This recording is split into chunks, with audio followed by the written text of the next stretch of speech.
The views and opinions expressed on the following program are not necessarily those of the staff and management of Salem Media of Hawaii. Welcome to Generations Radio, where the focus is on our seniors and their families. We are here each Saturday afternoon from 5 until 6 p.m., bringing you resourceful information with our radio team of professionals in the field of aging.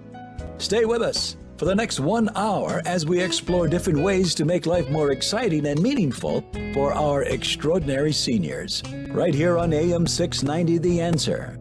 And now, here is our host and the publisher of Generations Magazine, Percy Ihara. Good afternoon and welcome to Generations Radio. I am Percy Ihara, your host, here every Saturday from 5 to 6 and Sunday from 3 to 4 p.m. in the afternoon here on AM 690 The Answer. And today our special guest we have is Dr. Corey Liow, and one of our leading specialists in the field of Alzheimer's and dementia. And so welcome to the show, Dr. Liow. Aloha, Percy. Thanks for having me. Yeah, thank you. And for our listeners out there, can you give them a little background on who you are? I've known who you are for many years, so 6 years now in Hawaii. Give us our listeners a little bit of background on who you are, where you came from, and why you're so passionate about Alzheimer's and dementia. Absolutely, Percy. Love to do that. I was originally born in Malaysia, but grew up in Singapore. I was an academic neurologist at the University of Kansas, and did my neurology training at the University of Utah, and did my neurophysiology fellowship at the National Institute of Health in Washington, D.C. So I was pretty much all over the mainland U.S., and while living on the mainland, like most people from the mainland, you always dream of someday settling in Hawaii. Yes. So I was very fortunate back in 2003. I came here for a month and had worked for Kaiser at that time. For a month with my family.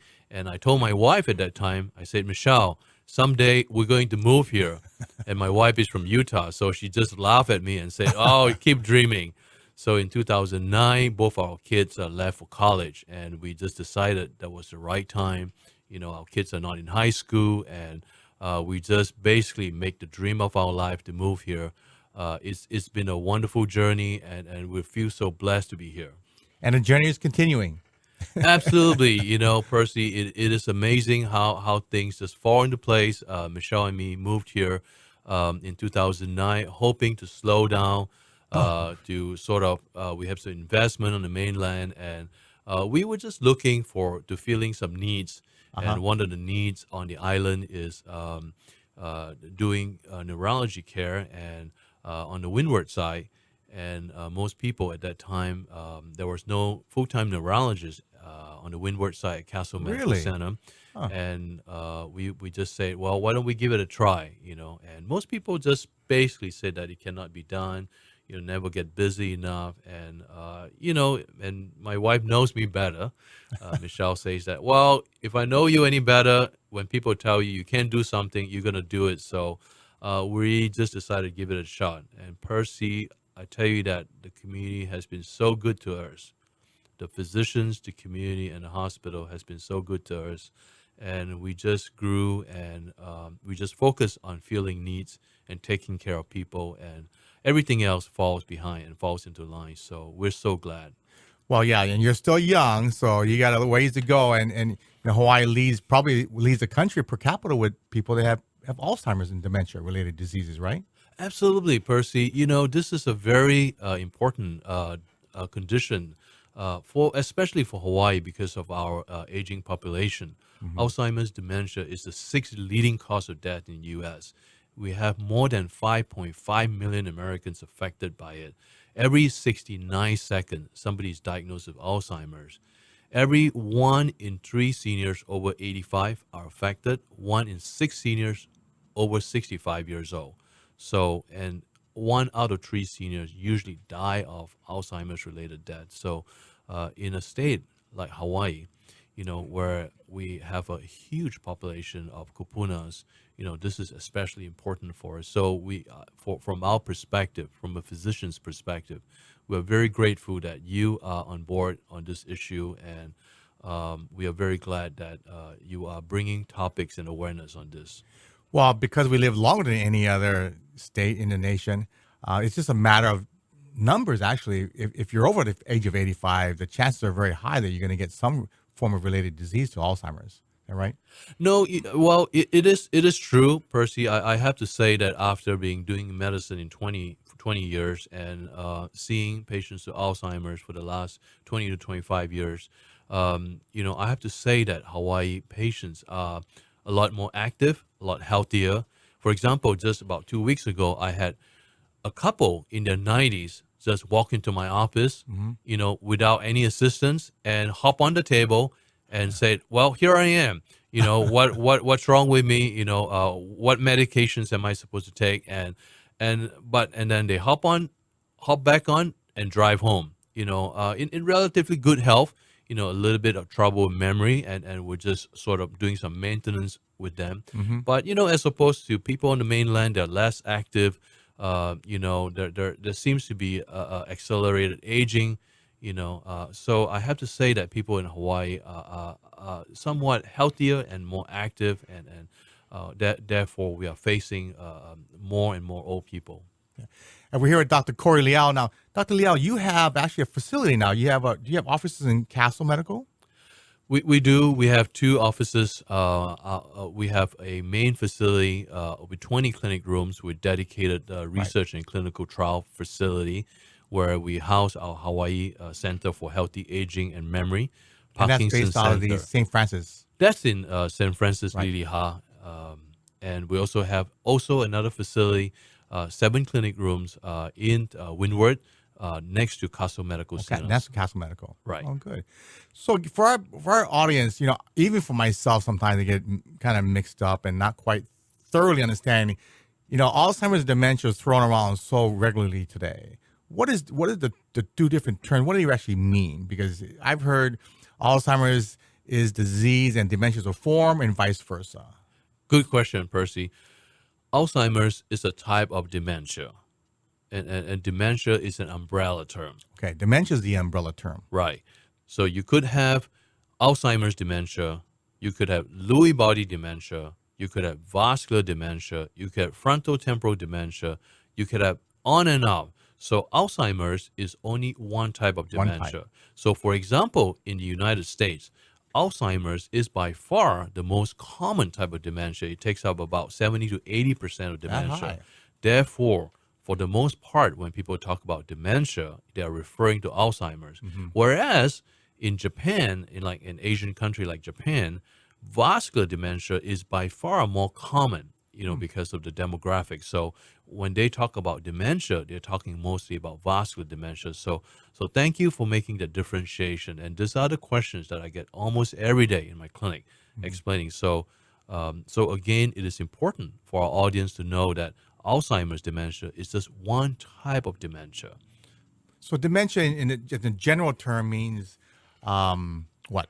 Dementia in general term, it means just a loss of memory. And not only that, it has to be severe enough to affect the activities of daily living. I see. So we all have little senior moments, a little sort of, where did I leave my keys now and then? Every day. I have it every day. Well, you're young, and we know that you don't have dementia. No. But the difference is that, between I forget where I leave my key to I forgot how to drive a car, or I forgot where I parked my car at Ala Moana to I don't know the directions to get home. That is, so dementia is defined as memory loss to the extent that it affects the daily living. Otherwise, we don't call it dementia. There are many stages. I see. There are pre-dementia stage that we call mild cognitive impairment. There are, even before that, we call it pre-symptomatic stages, preclinical pre-symptomatic stages. And those are important differentiation to the neurologist, to the clinician, because there is a trend that we want to diagnose these people earlier and earlier because at the late stage, when we get them when they're at the Alzheimer's stage, there's very little we can do for them. Right. So our goal really with the Alzheimer's Disease Center and the Memory Center is to really early diagnosis. And we want to evaluate these patients earlier. And so you say dementia is the loss of memory. Then you have different forms of dementia. And you said Alzheimer's. So what exactly is Alzheimer's then? So in Alzheimer's dementia, Percy, what happens to the brain is there is buildup of abnormal proteins that we call plaques. Right. Those are the pink stuff that we see underneath the microscopes, and these plaques tend to accumulate with age. These plaques they just accumulate, and these proteins just build up in the brains, and when they build up, they interfere with the chemical transmission. So the brain forms memory by talking, by the brain cells talking to each other. When you have a lot of these proteins being built up, it blocks the signal transmission of the brain cells, just in very simple terms. Therefore, it affects the ability to form memory. And that is usually the first sign of Alzheimer's. People cannot recall. The short-term memory is affected. Right. And then you mentioned Japan, and Asian countries, is vascular is more prominent. Is that because of diet, or what exactly is vascular dementia? Well, vascular dementia has, just like its name suggests, it has a lot to do with the blood vessels. In Asian countries, there's a predisposition to hypertension. Perhaps it has something to do with the diet too. So the dementia is mostly contributed by the abnormal blood vessels breaking down and not getting enough blood to the brain. That is usually the reason. And they are treated very differently. For example, vascular dementia patients, our main goal is to really get them on a healthier diet, to get their blood pressure under control. It may not even be putting them on a memory pill. Whereas in Alzheimer's patient, our main goal is to really get the brain cells to start talking to each other, sometimes with medications, sometimes with brain stimulation technique. So again, early diagnosis, talking to your doctors earlier, getting the right diagnosis is so important. And so what are the effects of a vascular dementia? Is it more joints, mobility of the individual? Good question, Percy. So patients with vascular dementia tends to present a little bit different from patients with Alzheimer's. For example, the Alzheimer's patients would present with just short-term memory loss, forgetting where they put stuff, forgetting names, forgetting important appointment, forgetting where they're going, forgetting the name of the grandchild. While vascular dementia patients, on the other hand, tend not to be so forgetful, but what they tend to be more apathetic. What it means is that they're more secluded, they're more quiet, they sort of lost interest in doing the things that they like. For example, I have a grandpa that just suddenly that loves doing gardening, being out in the garden all day, just tending to his orchids. And then for the last month or so, the family brought him in and say, something is not right with grandpa. He's just not out in the garden. He just wants to sit at home. Loss of interest in usual activities. These patients sometimes are often misdiagnosed as depression. The family may think that, well, maybe, they're depressed, but really there's vascular dementia could really present that manner. Interesting. And it is the sixth leading disease in the country. And it's going to grow, isn't it? Isn't it this week? Because dementia, in Alzheimer's, you can't stop it or slow it down, right? Absolutely, Percy. They say that neurodegenerative disease, which includes Alzheimer's, Parkinson's, and all the brain diseases that affects the older population, it's going to overtake cancer and heart disease as the number one killer in about 20 years. So because of our aging population. So we think the incidence of Alzheimer's, we think we have a lot of Alzheimer's dementia right now. It's going to double about every 20 years. So we are looking at a big population, a big influx. Over here, we call it the Hawaii silver tsunami that's coming to us. Yes. So we are clearly facing a very significant public health issues. And thankfully, we have very motivated and very skilled people on our state, such as yourself, who are really on board to sort of look at these issues and tackling it. We have very Executive Office of Aging, the medical school, the Department of Geriatrics, the hospitals, the Department of Health. There are various organizations that are really on board, and I'm very thankful for them and look forward to working with them. Yeah. I've heard that I believe Alzheimer's is the only one of the top 10 diseases that's not going down. Everybody else is finding a little bit more cures, right? And how to address this. Yeah, Percy, when you look at the top 10 diseases in the U.S., and when you look at heart disease, cancer, everything in the top 10, every one of them in the last 10 years decrease in mortality, decrease in morbidity. They're finding cures, they're finding treatment. The only one that is without a cure or a prevention would be Alzheimer's dementia. So there is a big gap. For example, we look at HIV, we look at stroke. They're making great progress. Great progress. Unfortunately, Alzheimer's dementia is the one that's really lagging behind. The reason why is there are several reasons. Number one is people are coming to the diagnosis later. At a late stage in the game, there's very little that we can do. So as a neurologist, as a clinician who sees patients with Alzheimer's every day, my passion, my goal is to really get patients diagnosed earlier, because there's so much more that we can do for them, at an early stage. That's goal number one. And the second thing is we don't have a biomarkers. Unlike a cancer, like a prostate cancer, I could draw a blood test from you and say, well, you have cancer or you don't have cancer. Even heart disease, we have a biomarker. Alzheimer's, we don't have a biomarkers. We may have clues looking at imaging, looking at PET scan, but increasingly we're developing those. For example, we are drawing spinal fluid in our memory center. There are patients whom we're drawing spinal fluid. We're sending them for genetic testing. What we really want to do is we're providing advanced care.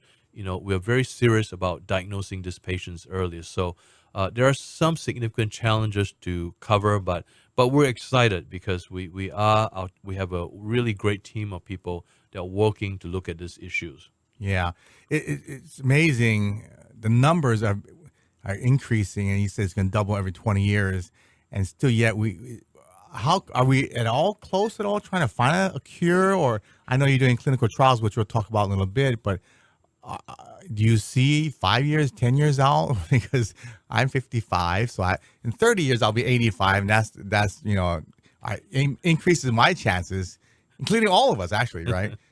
Is there any kind of talk of any kind of medication that slows it down, or? Well, Percy, you're in good shape. So first of all, you shouldn't worry. I can see that you're active, staying healthy, eating right. Those are all the good steps to. There are very clear evidence from clinical trials that these activities, aerobic exercise, staying active, eating more of a plant-based diet, a Mediterranean diet, olive oil-based diet. Those are all good things. Sounds like you are doing all the right things. I'm doing all that. I got my wife on board. We went to Dr. Shintani's 10-day diet program. I'm not sure you heard of him. And we learned all about it. We bought about the plant-based. My son is one of the few kids on his baseball team that eats salads. And we bought that big blender. So we put kale inside and broccoli inside to the smoothie, and sometimes you can't even tell. There's kale and those broccoli. It's that good. My wife's very good when it comes to that. So yeah, on board. Well, you really have to. We really have to tackle this very early on, because once the plaque are there, built up in the brain cells, there's very little that we can do to get rid of it. The current medications that we really have does not stop the progression. It just slows the progression. It allows the chemicals to talk to each other. So we are developing techniques to detect these conditions earlier. We're tackling the condition. We're looking at medications that breaks up the plaque. We're looking at medications that prevent the buildup of plaque. We're looking at enzymes, but those are very far off. Those are, so optimistically, we're looking at probably at 10 to 20 years before we might even be on the verge of any significant breakthrough or discovery. And so again, the earlier that we are able to get to our patients to make a difference in their lifestyle and prevention. And that's one of the things that we are very passionate about doing at our memory center, is to not just put people on medicine, not just give them the diagnosis and say go home and there's nothing we can do.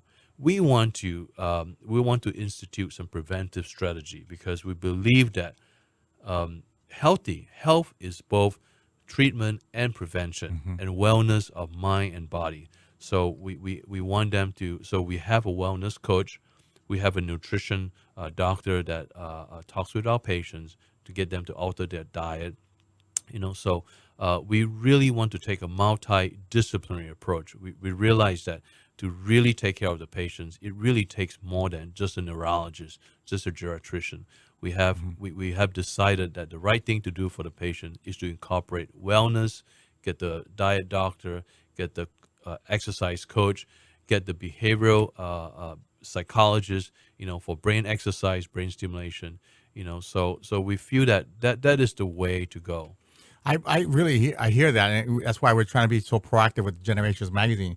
In fact, for those of you listening, our June-July issue covered 3 families that are dealing with Alzheimer's right now, and it wasn't chosen by that. It was chosen by I knew they were caregivers for their children and their parents. And after the story came, we wrote the story, I didn't know too much about their parents, what they were doing, and eventually all 3 of their parents all have the Alzheimer's. Wow. And so that's how big of an issue is. So in fact, in our August-September issue, will be writing an article about Alzheimer's in Hawaii. And it's such a big issue today. I'm 55. Every single week, Dr. Liow, 2 or 3 people, friends of mine or friends of friends, will call me up, and a majority of them are dealing with the parents that have Alzheimer's.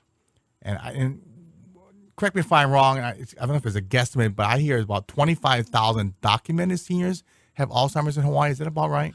Well, thank you for bringing this issue up. We have a rough numbers about 30 to 35,000 in Hawaii okay. alone. But we feel that about 50 to 80% of patients are undiagnosed. Just are the diagnosed cases. Wow. So I believe we're looking at tip of the iceberg.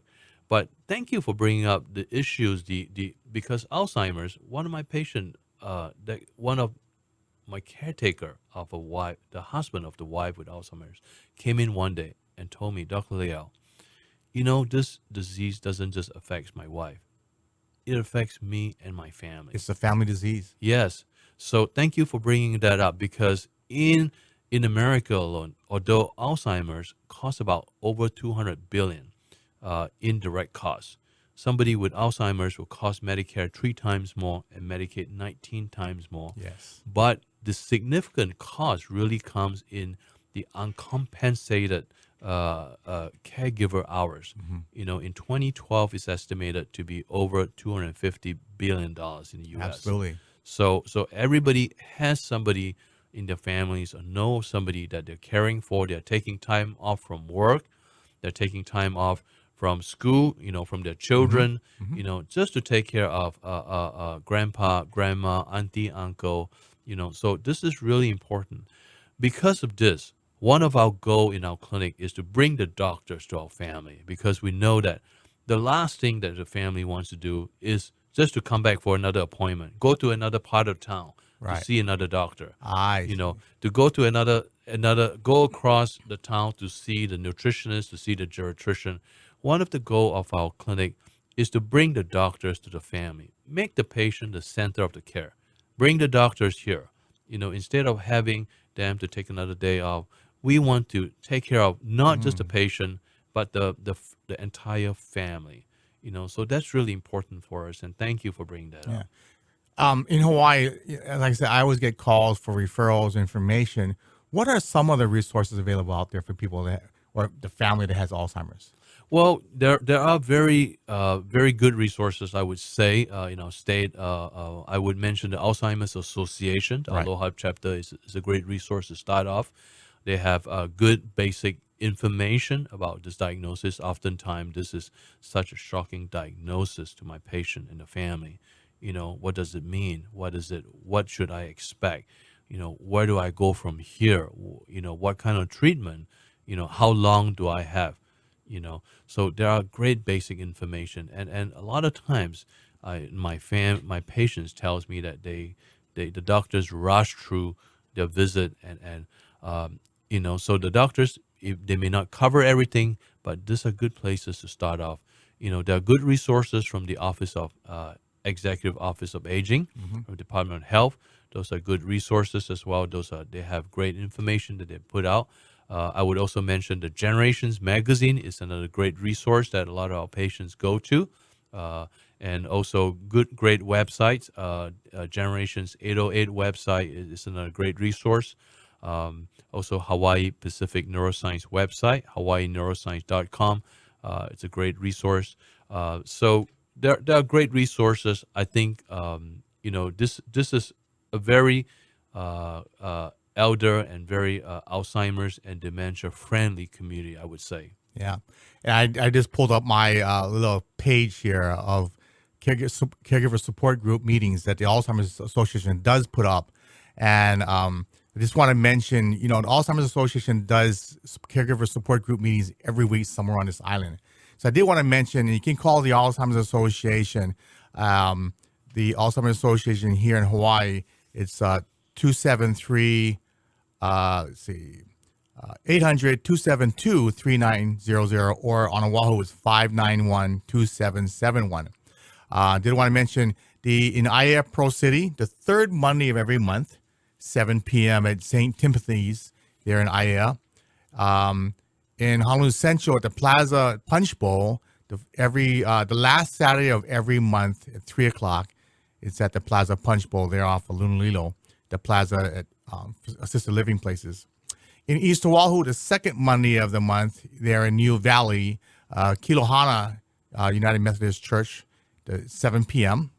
And then in Makiki, the last Thursday of every month is Central Union Church at 10 o'clock in the morning. And lastly, two more, in Kaneohe, the second Saturday of every month, 10 a.m. at King Intermediate. So it's the second Saturday of 10 a.m. at King Intermediate in Kaneohe. And lastly, in Mililani, on the last Wednesday of every month, 6:30 p.m. at the Plaza at Mililani. So it's great to have all over the place. Oh, I'm sorry, last one. Kailua, the third Tuesday of every month at 6 p.m. at your Wellness Center, Castle Medical Center. Right. They didn't want to forget that. But yeah, every month they do workshops somewhere on this island. And if not, so Dr. Liow, I understand you have two facilities now, one in Castle Medical outside and at the St. Francis. Give us a little background really quick before we take the break. It's called Hawaii Pacific Neuroscience Center. We're called Hawaii Pacific Neuroscience, and Okay, neuroscience. underneath the neuroscience, we have different disease-specific centers that are organized. So we have a memory center, we have a dementia center, we have a Parkinson's disease center, we have a stroke center, epilepsy center. Wow.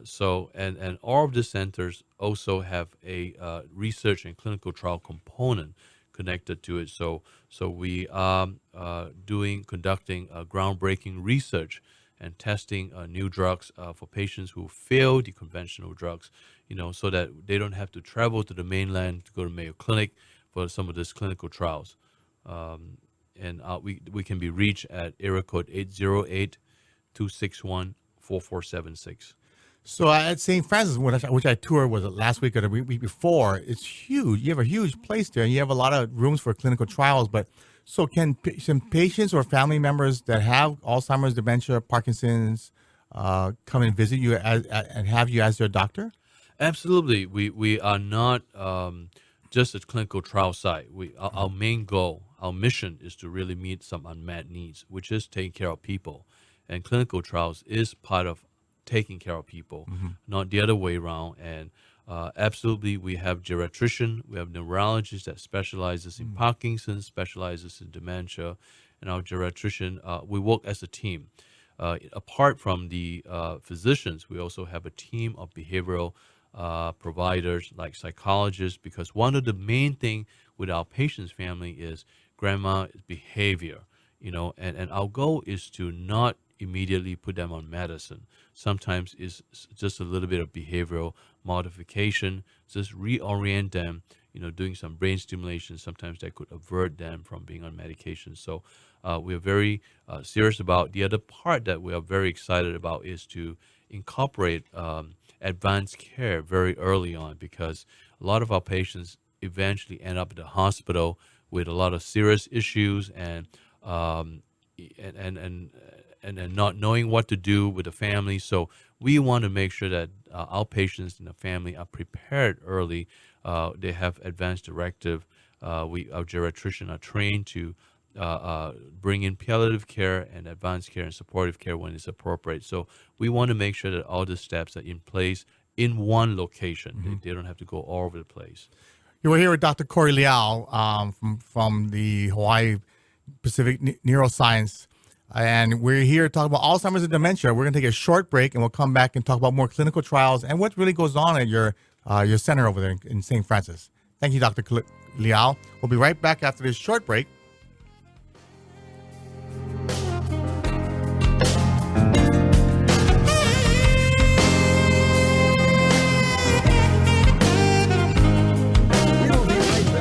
Percy Ihara from Generations Radio. If you have any questions or want to be part of our discussion, give us a call at 296-5467. That's 296-5467. This is Generations Radio on AM 690 The Answer.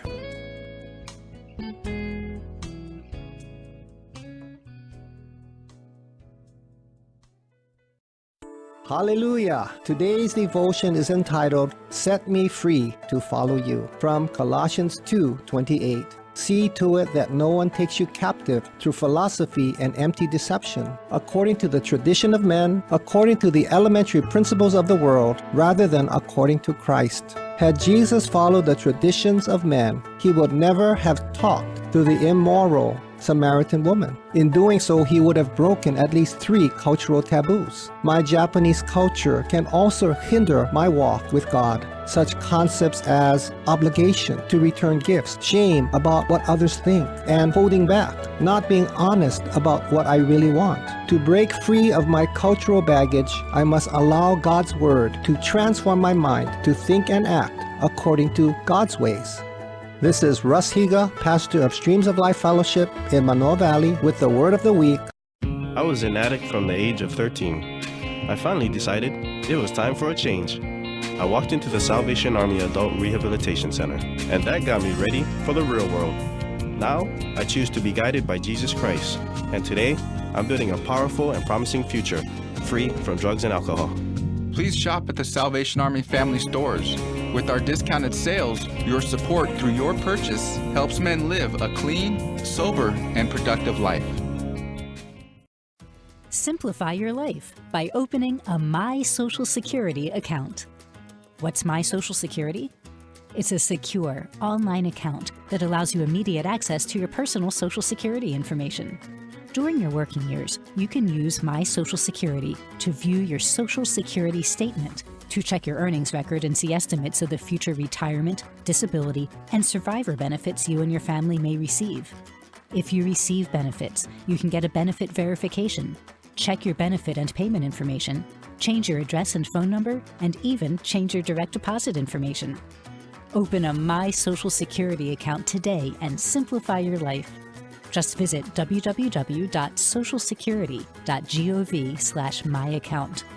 While you're online, check out all the other things you can do at www.socialsecurity.gov. Today, more than ever, we local people are living longer than any other state in the Union, with more seniors, baby boomers, and caregivers. Generations Radio promotes the importance to be proactive as we all age. The radio team will focus on issues facing our seniors and their families, finding resources to navigate healthy aging along with financial, legal, and caregiving information. So join Percy Ihara from 5 until 6 each Saturday, right here on AM 690 The Answer.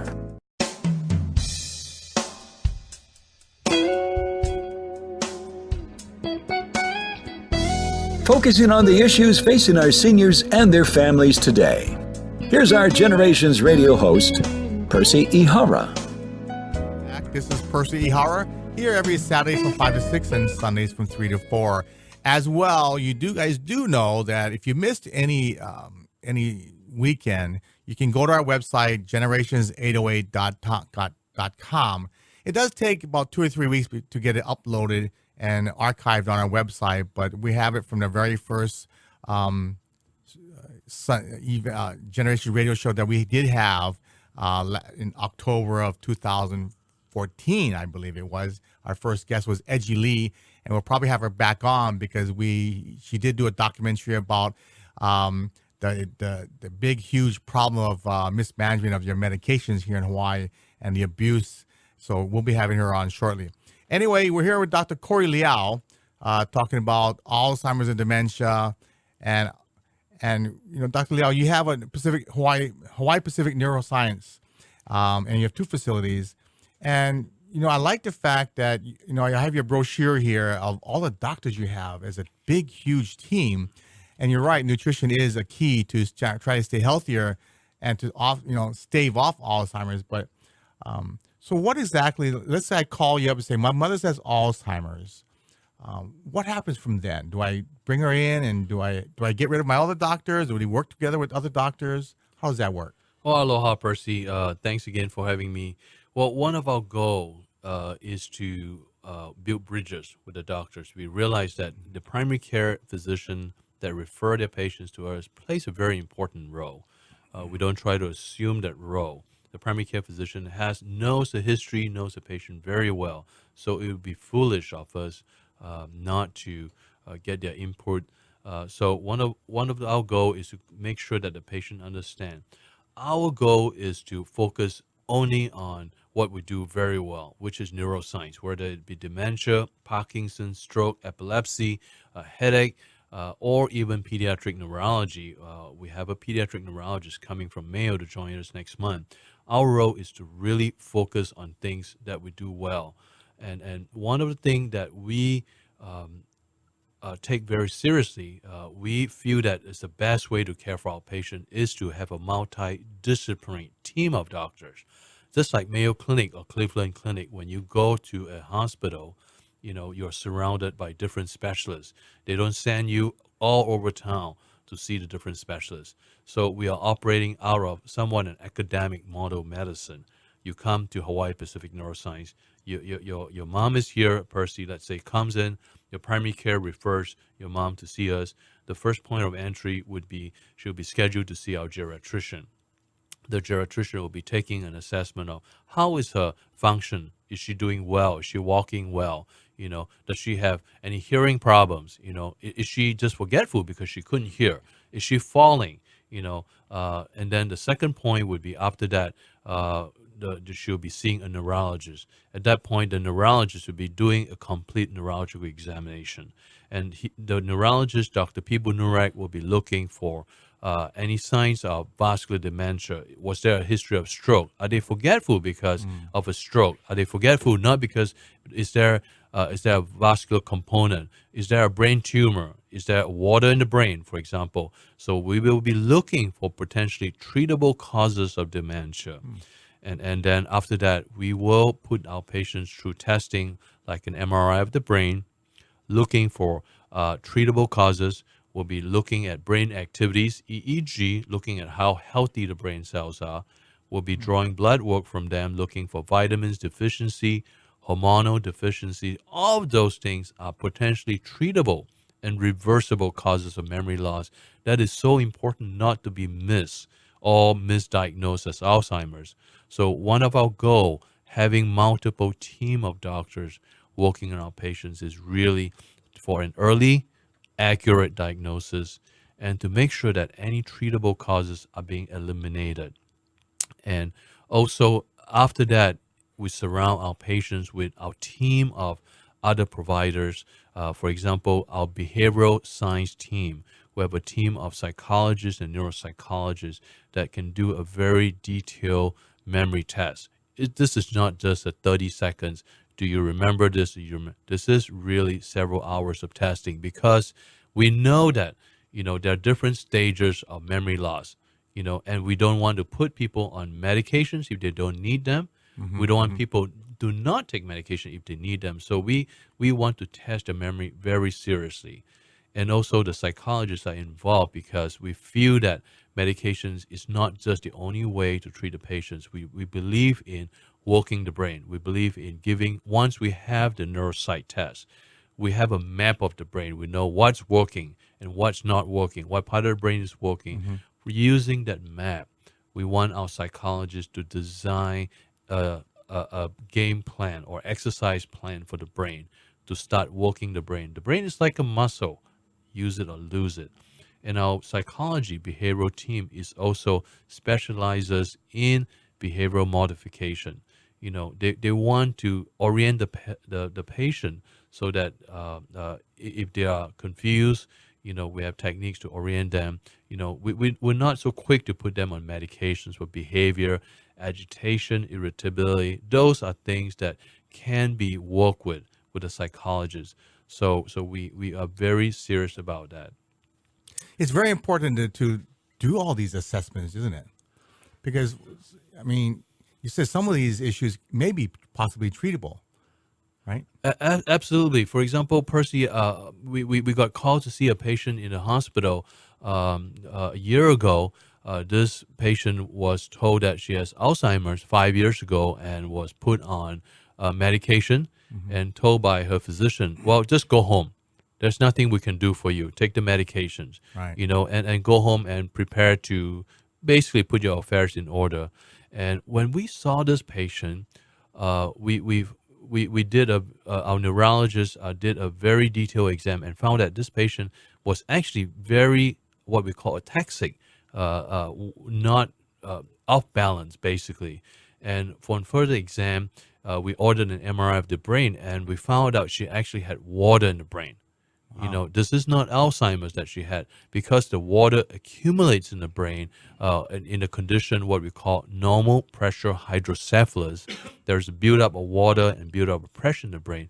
So as a result of that, we sent her for surgery and put the shunt to shunt the water away, drain the water away. So she went from talking only word, maybe about 5 words a day, in a wheelchair, to eventually having complete sentences and walking into the clinic. Nothing is more gratifying to us than to know that, this is a potentially treatable condition that we were able to avert. We took her off the Alzheimer's medication, and today, thankfully, she's still doing well. She still comes back to our clinic. She's not completely normal, obviously, after being 5 years having the water in the brain, but she's forming sentences and she's getting some of her life back. So these are the stories that really keeps us going, motivate us to do what we do, because we know that we take this very seriously, because every case to us is there something potentially that we can treat? Could we reverse the condition? So we are very serious about getting different doctors involved, because we believe in the value of having a neurologist, a geriatrician, a neuropsychologist, a psychologist, a nutrition doctor. So we believe in a team working together collaboratively. Yeah, it's so important. A lot of times families don't know what to do. A lot of times they're a general practitioner, not to any fault of them, but they're really too busy. They may misdiagnose, or they may overdiagnose for the medications they may not really need. So it's really important, listeners out there, if you have any issues with Alzheimer's and dementia, even Parkinson's, so check out the Hawaii Pacific Neuroscience. So you're doing, I've seen a lot of beds, you're doing clinical trials. So when you say clinical trials, you're looking for people that have Alzheimer's to do these trials with you? Well, Percy, one of the things, because we don't have a cure for Alzheimer's, one of our goal is to, instead of being part of the problem, is to be part of the solution. One of the goal nationally is to encourage early diagnosis, and early diagnosis has the benefit of not just allowing the patients to make decisions early, allowing them having advanced care, to decide what they really want, what's important in their life, whether they want aggressive measure, whether they want to die in a hospital or die at home. Allow the patients to make those decisions. But also, one of the things that we want to do is the early diagnosis offers them the chance for some research treatment, because none of the treatment has worked very well so far. None of the medications has worked so well. We are part of some national studies to look at different chemicals For example, donazepam, Aricept, Memantine, Namenda, those medications work on certain type of chemicals. So we are testing a drug that works on a different type of chemicals. We are one of 48 sites in the United States, the only site in Hawaii so far, to recruit patients. We're looking for patients who are 50 years or older, who has mild to moderate dementia, who's taking donazepam or Aricept for more than 6 months. We're looking for them to add on an experimental or a research medication that works on different chemicals. And what does it involve? It does involve you will being in a clinical trials means that you are committed to follow through with this for the next. It could be the next 3 to 4 months. Coming into the clinic every month for checkup. Committed to taking either the drugs. There's always a possibility because this is a clinical trial. It could also be a placebo or sugar pill. But always at the end of the study, you will have the chance to convert it to a real drug if you're on placebo. But you will have your care with the neurologist, the geriatrician. You will have the medications at no cost to you. Your clinic visit will be at no cost to you. But it does involve a commitment to follow through with the clinic visits. Obviously we put a lot of resources. We put our best doctors to this task. We put our best staff, and we are part of some very prestigious national study to bring these studies to our islands. So this involves the tissue core as well, the clinical trials for the tissue core as well. Absolutely. So we have 3 cores for the our memory center or Alzheimer's disease center. We have the clinical core, which concentrates on taking great care of our patient, making the early diagnosis, accurate diagnosis, looking for things that we could reverse, and then the life enrichment core, which is taking care of their social issues, taking care of advanced care planning, supportive care, and also educational, working with the physicians, working with their families, And then the tissue core would be just like most clinical trials that takes place these days. We are interested in looking at genetics, for example. Every patient that comes that are involved in clinical trials, we do genetic testing on them. We're looking for genetic factors that could contribute. What kind of genes patients have that respond to the drug, what they don't. We are collecting genetics data for a subgroup of patients that are in clinical trials, also for patients with early onset Alzheimer's, for example, have a very strong genetic component. So we are very interested, and we are collecting this data. And we're sharing this data with Alzheimer's Disease Center and memory centers all over the country. And it's only through this collaboration, this sharing of data and networking with other national centers on the mainland and around the world, we can really increase our understanding of this disease. So we are very proud to say that we are one of probably the only center in the state so far who is able to bring these doctors, clinical trials together to work together with other national centers. So we are very proud of what our Hawaii people can do to accomplish that. Because there's no cure, no prevention. Do we know yet if it's hereditary, Alzheimer's and dementia? Well, there's two different types. First type is the early onset Alzheimer's. That is for sure 100% hereditary. What we call deterministic gene.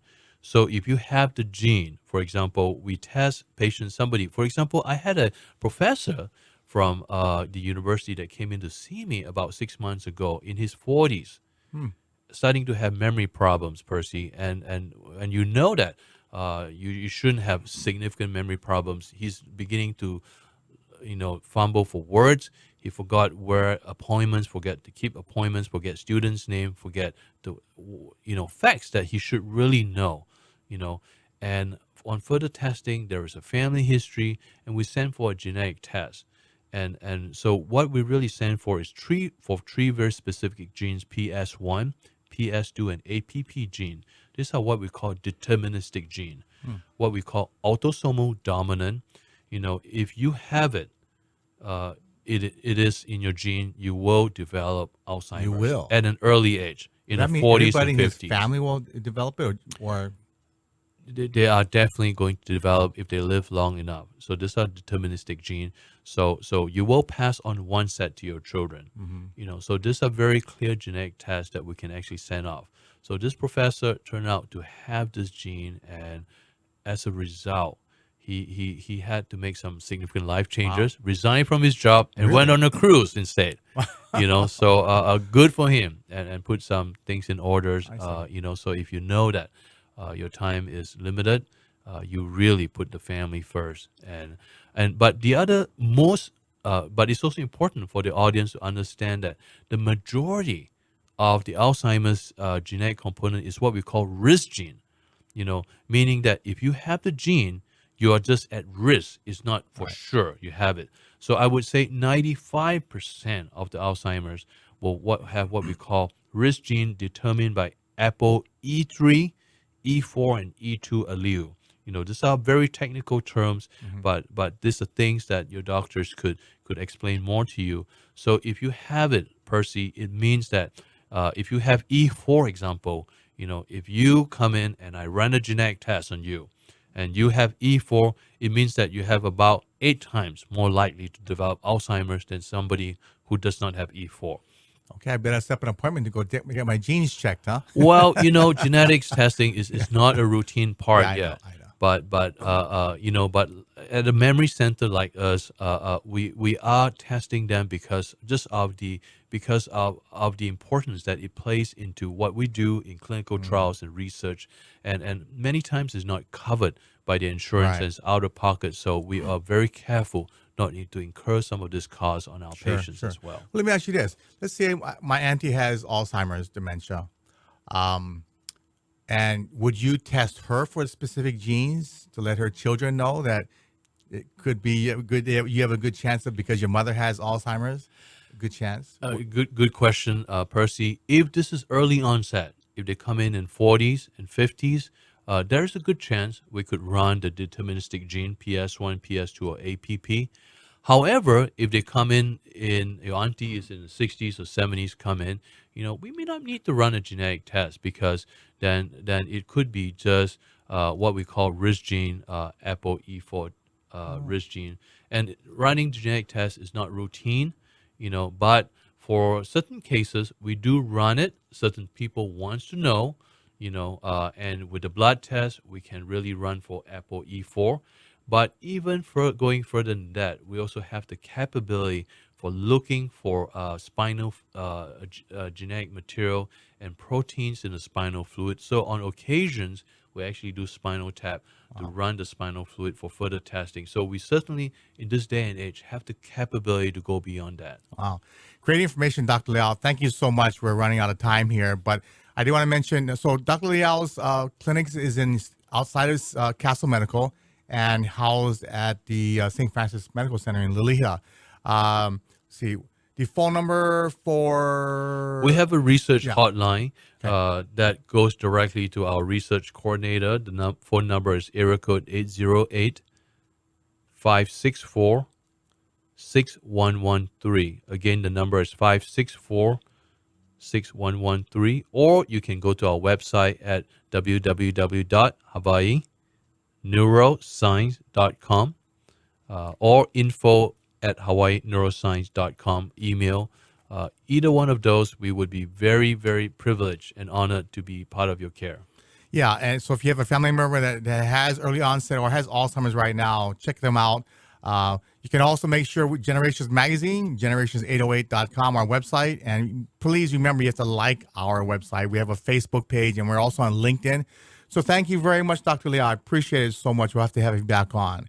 Again, this is Percy Ihara, Generations Radio, every Saturday from 5 to 6, Sunday from 3 to 4 p.m. every weekend. Everybody, aloha, and have a great weekend. Aloha, and live well.